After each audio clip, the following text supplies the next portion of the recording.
Dr. Buckner, as a psychologist who specializes in relationship work, can you tell me what kind of people actually come to see you in your practice? That's a great question, Cheryl.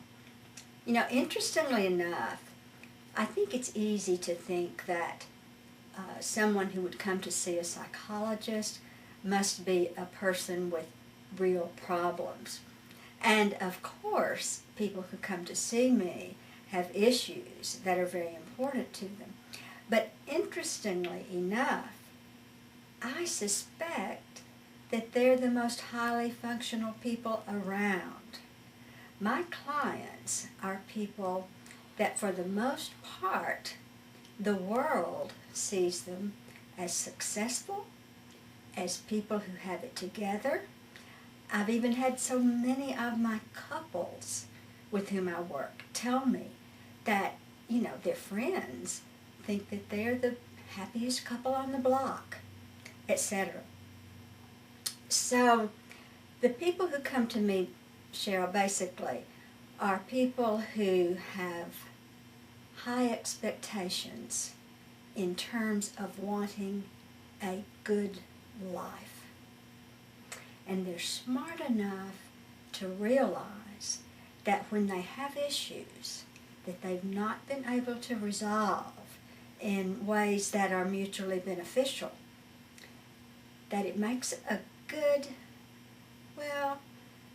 decision, or it's a good idea to go to a specialist. It's like, we go to specialists when we have other kind of problems. And so that's the kind of person I see.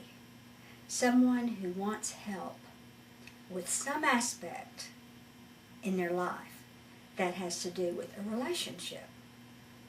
And so the form that those issues take tend to show up, I guess, first of all, it would be people who are wanting their intimate relationship to be better.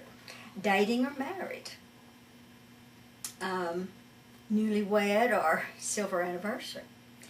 It's like issues will show up in intimacy more intensely, really, than they'll show up in any other relationship in our life.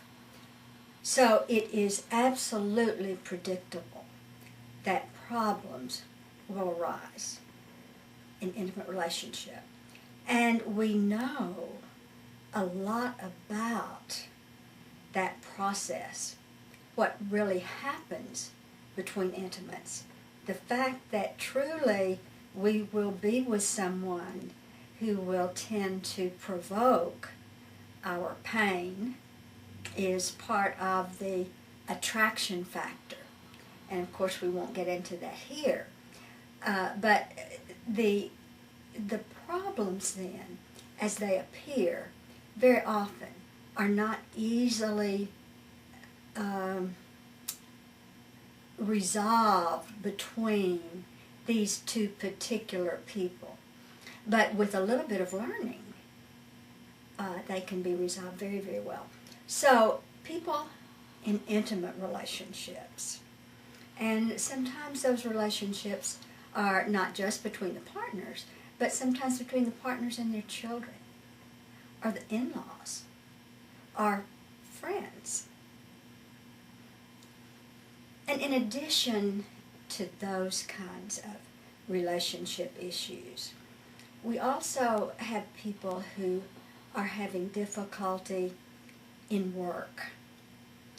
And in fact, I work with some businesses who, for the most part, these are businesses that have suffered some kind of difficulty in their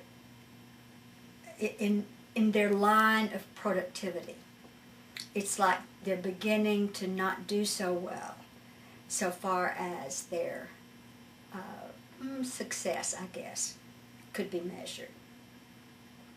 And often that is because of some sort of relationship problem in the business itself. It may well be